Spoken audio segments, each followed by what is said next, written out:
Hello student, welcome to my channel Sarman lecturer. आज हम आपको बताएंगे जो आपका क्लास 10 हिंदी है, जो स्टूडेंट 2023 बोर्ड परीक्षा में पेपर देने वाले हैं वो इस वीडियो को लास्ट तक देखना, क्योंकि ये वीडियो सबसे ज्यादा इंपॉर्टेंट है। जितने भी स्टूडेंट 2023 बोर्ड परीक्षा में हिंदी का पेपर देने वाले हैं, इसी वीडियो में मैं आपको बताऊंगा आखिर आपका हिंदी का पेपर कैसे आएगा 2023 बोर्ड परीक्षा में। ठीक है, ये वीडियो आपके लिए बहुत ज्यादा इंपॉर्टेंट है और इस वीडियो में मैं आपको जो भी बताने वाला हूं वो 100% बोर्ड परीक्षा में पूछा ही जाएगा। तो वीडियो को लास्ट तक देखना, वीडियो को लाइक कर देना, अगर आप चैनल पर नए हैं तो सब्सक्राइब भी कर लेना।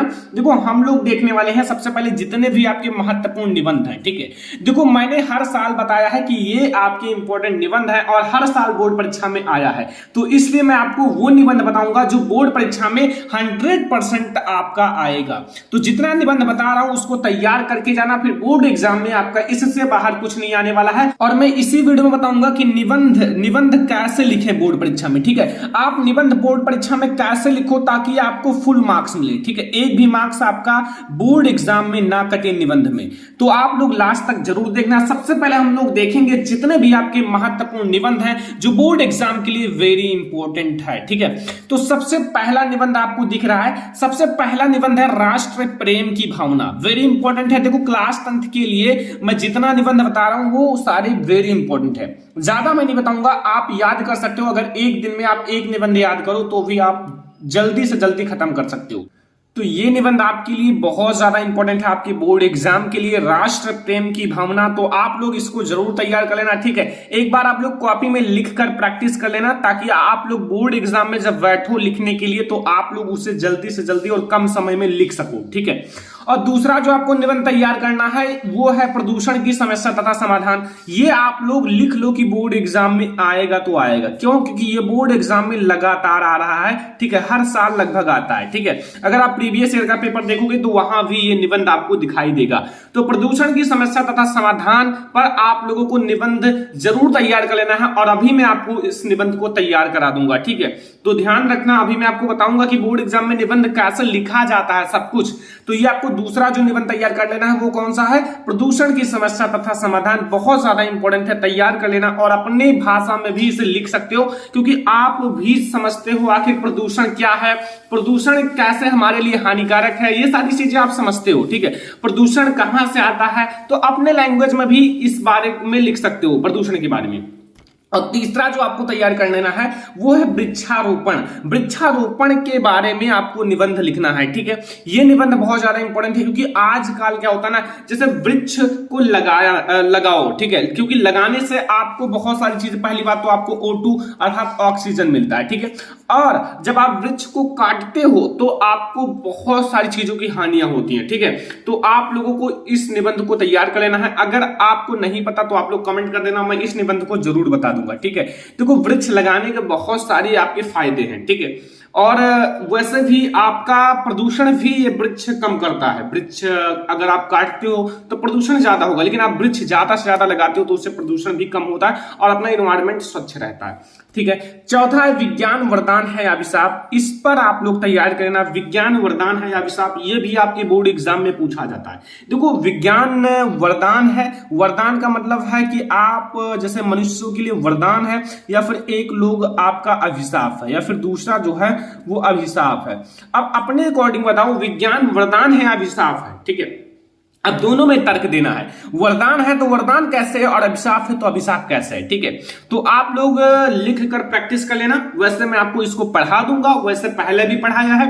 ठीक है, तो विज्ञान वरदान है अभिशाप, मैं आपको बता दूं वरदान भी है और अभिशाप भी है। ठीक है, विज्ञान आजकल उन्नति के क्षेत्र में बहुत तेजी से उन्नति भी कर रहा है, लेकिन विज्ञान की वजह से हमें कुछ समस्याओं का सामना भी करना पड़ता है। ठीक है, इसके द्वारा बहुत सारा प्रदूषण होता है, जैसे गाड़ियां हैं, गाड़ियों के द्वारा बहुत सारे प्रदूषण होते हैं, कारखाने हैं, कारखानों के द्वारा बहुत सारा प्रदूषण होता है। ठीक है, लेकिन इनसे फायदे भी हैं, हमें नई नई चीजें मिलती हैं, नई नई चीजों तकनीकों की खोज होती है। ठीक है, तो विज्ञान वरदान भी है और अभिशाप भी है। तो आप वरदान के बारे में लिखो और अभिशाप दोनों के बारे में लिखना है। ठीक है, और पांचवा हमारा बेरोजगारी की समस्या। देखो, बेरोजगारी आजकल बहुत ज्यादा बढ़ती जा रही है, तो अब आप लोगों को यहाँ क्या करना है, बेरोजगारी की समस्याओं के बारे में लिखना है। आखिर बेरोजगारी से हमें कौन कौन सी समस्याओं का सामना करना पड़ता है। ठीक है, अगर कोई भी व्यक्ति बेरोजगार है, अब उसका परिवार है, ठीक है, मान लो 5 लोग हैं, तो अगर वो बेरोजगार है तो इन 5 लोगों का पेट कैसे भरेंगे, उनका मतलब जैसे खान पीन कैसे होगा, कि तो बेरोजगार है, उसके पास कहीं से भी अर्निंग नहीं हो रहा है। तो आप बता सकते हो कि बेरोजगारी की कौन कौन सी समस्याएं हैं, आपके बुक में भी है, आपके गाइड में भी है, कहीं से आप तैयार कर सकते हो। तो मैं आप लोगों को बता दूं, ये 5 जो है ना क्लास 10th के लिए सबसे ज्यादा इंपॉर्टेंट निबंध है, ठीक है। 2023 में पेपर देने वाले हो तो ये निबंध तैयार करके ही जाना, ठीक है। और ध्यान से आप लोग इनमें से एक एक निबंध को आप तैयार करना स्टार्ट कर दो, और वैसे मैं आप लोगों को इन 5 निबंध को पढ़ाऊंगा, ठीक है। आप लोगों को एक एक निबंध देखने को मिल जाएगा, सारा निबंध मैं आपको पढ़ाने वाला हूं, तो इनको आप तैयार कर लेना। अब मैं आपको बताने वाला हूं कि आप निबंध को बोर्ड एग्जाम में कैसे लिखोगे, ठीक है। सबसे पहले मैं आपको बता दूं कि आपका मैं एक निबंध बता देता हूं, जैसे प्रदूषण की समस्या तथा समाधान सबसे ज्यादा इंपॉर्टेंट है और 100% आप लिख लो कि बोर्ड एग्जाम में आएगा, ठीक है। तो मैं इसी पर बात करूंगा कि प्रदूषण की समस्या तथा समाधान, ठीक है। आप वहां आपका कोई भी प्रश्नोत्तर संख्या है, ब्लैक कलर से आप, जैसे मैं ब्लैक पेन से बता देता हूं, आप लोग वहां डाल देना कॉपी में प्रश्नोत्तर, ठीक है, प्रश्नोत्तर एंड संख्या आपका कोई भी हो वो आप डाल देना, ठीक है। प्रश्नोत्तर संख्या आप डाल देना और इसको आप लोग अंडरलाइन कर देना, ठीक है। और फिर आप लोग लिखना प्रदूषण की समस्या तथा समाधान पर निबंध, ठीक है। प्रदूषण की समस्या तथा समाधान आप लोग हेडिंग डाल देना। अब आप लोगों को क्या करना है, सबसे पहले आपको रूपरेखा लिखना है। देखो ये बच्चे गलती कर देते हैं, रूपरेखा नहीं डालते हैं। रूपरेखा अगर आप डालोगे तो एग्जामिनर को पहले ही लाइन से पता चल जाएगा कि बच्चे ने इसमें क्या क्या डिस्कशन किया है, इस निबंध में क्या क्या बताया है। जैसे मैं इस निबंध में बताऊंगा सबसे पहले प्रस्तावना बताऊंगा, फिर प्रदूषण का अर्थ क्या है, प्रदूषण के प्रकार कौन कौन से हैं, ठीक है, और समस्या का समाधान, प्रदूषण की समस्या का समाधान भी बताऊंगा, और उपसंहार। सबसे पहले मैं आपको बता दूं कि आप कोई भी निबंध लिख रहे हो तो आपको मतलब प्रस्तावना और उपसंहार 2 चीजें तो लिखनी है, ठीक है। सबसे पहले आप प्रस्तावना डालो, फिर उपसंहार और रूपरेखा, ये 3 चीजें लिखनी है। रूपरेखा में आप वो चीज डालो जो आप हेडिंग डिस्कस करने वाले हो, ठीक है। अब फिर आपको प्रस्तावना में उसके बारे में छोटा सा लिख दो, फिर उपसंहार में ये लिखना है कि हम उसको कैसे दूर करें, क्या करें, ठीक है, ये चीज लिखना है। और बीच में आप वो चीज लिखो जो आपके निबंध से रिलेटेड हो, ये ध्यान रखना, ये सबसे अच्छा तरीका है। अब हम लोग देखेंगे प्रदूषण की समस्या तथा समाधान निबंध का प्रस्तावना क्या होता है ये समझने वाले हैं। तो आजकल प्रदूषण की समस्या है बहुत ज्यादा बढ़ रही है। क्यों बढ़ रही है? देखो, जनसंख्या जितनी ज्यादा बढ़ेगी प्रदूषण उतनी ही ज्यादा बढ़ेगा। क्यों? क्योंकि अगर एक व्यक्ति थोड़ा प्रदूषण करता था, अब क्या होता है कि एक व्यक्ति था, अब वो बढ़कर 10 व्यक्ति हो गए, तो वो प्रदूषण 1 गुना से 10 गुना बढ़ गया। तो भाई प्रदूषण बढ़ रहा है ना, जैसे जनसंख्या बढ़ रही है प्रदूषण बढ़ रहा है। तो आजकल प्रदूषण की समस्या बहुत ज्यादा बढ़ रही है और इस समय हमारे समक्ष सबसे बड़ी चुनौती पर्यावरण को बचाने का है। देखो, पर्यावरण को बचाने का है। क्यों? क्योंकि पर्यावरण में ही सारे इंसान रहते हैं, सारे मनुष्य रहते हैं, जीव जंतु रहते हैं, सभी लोग रहते हैं। अगर आपका पर्यावरण ही सुरक्षित नहीं रहेगा, पर्यावरण ही प्रदूषित हो जाएगा, हर एक चीज प्रदूषित हो जाएगा, जल प्रदूषित हो जाएगा, वायु प्रदूषित हो जाएगा, तो फिर जो जीव जंतु हैं, मनुष्य कैसे रहेंगे? अगर आपका जल प्रदूषित है, अगर उसे पिएंगे तो फिर उनके अंदर कई सारी बीमारियां हो जाएंगी और मर जाएंगे। तो इसीलिए बताया जा रहा है कि हमारे समझ सबसे बड़ी चुनौती है पर्यावरण को बचाने का। पर्यावरण को बचाना चाहिए। क्यों? क्योंकि पर्यावरण ही ऐसी चीज है जिसके अंदर हम लोग रहते हैं, ठीक है। हमारे चारों तरफ से वो घेरी हुई है, पर्यावरण हमें चारों तरफ से घेरा है, ठीक है। तो क्योंकि पानी, जो हमारा पानी है, हवा है, जंगल है, मिट्टी है, आदि सब प्रदूषित हो चुकी है, सभी प्रदूषित हो चुकी है, ठीक है। अब वो बचा कौन सकता है? मनुष्य ही प्रदूषण को फैलाता है, ठीक है। मनुष्य के द्वारा ही कारखाने हैं, मनुष्य ने बनवाया कारखाना, मोटर है, ये सारी चीजों से। और इसलिए प्रत्येक व्यक्ति को प्रदूषण का महत्व बताया जाना चाहिए। मतलब प्रत्येक व्यक्ति को पता होना चाहिए कि पर्यावरण का महत्व क्या है। अगर पर्यावरण हमारा प्रदूषित हो जाएगा तो आपको कौन कौन सी समस्याओं का सामना करना पड़ सकता है। आज आपको भले ही ना लगे, लेकिन आपकी आगे की पीढ़ी को सामना करना पड़ सकता है बुरी समय का, ठीक है। तो ये समझना है, महत्व का बताना चाहिए। यदि हमने इस असंतुलन को दूर नहीं किया, यदि हमने प्रदूषण की असंतुलन को दूर नहीं किया, तो मानव जीवन बाध्य हो जाएगा। मानव जीवन बाध्य का मतलब मानव जीवन ही नहीं रह जाएगा, मानव जीवन जीना ही मुश्किल हो जाएगा और पता नहीं तब तक मानव जीवन होगा या नहीं होगा। अगर ऐसे ही प्रदूषण फैलता रहा तो तब तक मानव जीवन होगा या नहीं होगा ये भी नहीं कहा जा सकता है। तो ये है हमारा प्रस्तावना, जो कि मैंने आप लोगों को बता दिया। ठीक है, ये है आपका प्रस्तावना। ऐसे आपको प्रस्तावना में लिखना है जो आपका उससे रिलेटेड हो। जैसे यहाँ प्रदूषण की प्रस्तावना यही है, ऐसे आप लिखोगे तो आपका 1 मार्क्स भी नहीं कटेगा, प्रदूषण की प्रस्तावना। ठीक है, अब हम लोग देखने वाले हैं अगला टॉपिक इसी में। अब हम लोग समझेंगे प्रदूषण का अर्थ। आखिर प्रदूषण का अर्थ क्या है?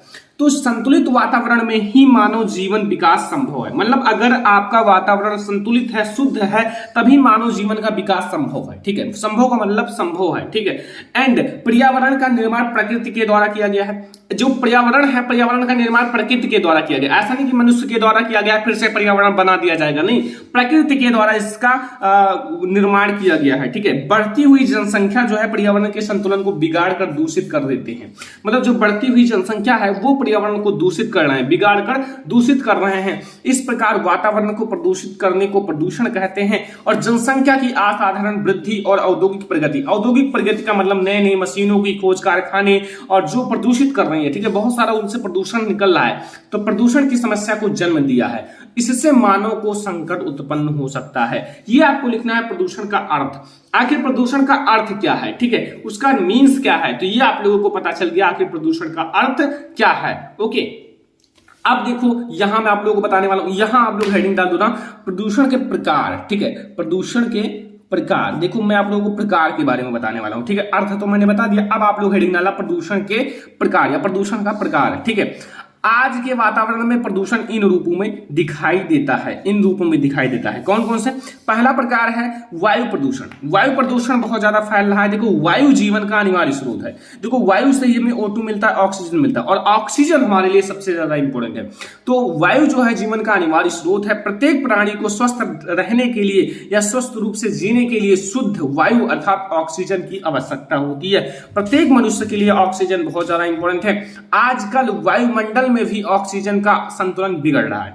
मतलब आजकल क्या हो रहा है कि वायुमंडल जो हमारा है उसमें ऑक्सीजन का संतुलन बिगड़ रहा है। ठीक है, बिगड़ रहा है, और वायु अनेक हानिकारक गैसों से प्रदूषित है। और वायु जो है अनेक हानिकारक गैसों से प्रदूषित है जो मानव के स्वास्थ्य को बिगाड़ सकता है और बहुत सारी बीमारियां फैल सकती हैं।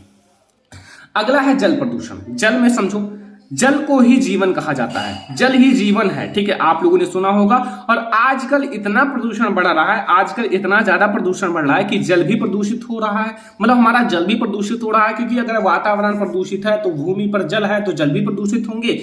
उससे भयानक बीमारियां होती हैं जिससे लोगों का जीवन खतरे में है। देखो जल अगर प्रदूषित होगा तो प्रत्येक मनुष्य जल को पीते हैं, प्रत्येक जीव जंतु जल को पीते हैं, तो इससे बहुत भयानक बीमारियां उत्पन्न हो सकती हैं। ठीक है, अब अगला हम लोग देखेंगे ध्वनि प्रदूषण। ध्वनि प्रदूषण क्या है? तो ध्वनि प्रदूषण भी आजकल की नई समस्या है। ठीक है, ध्वनि प्रदूषण भी आजकल की नई समस्या है। मोटर, कार, ट्रैक्टर, जेट, विमान, कारखाना आदि से ध्वनि प्रदूषण फैलता है। जैसे जब कार, मोटर चलती हैं तो उसके पीछे क्या है?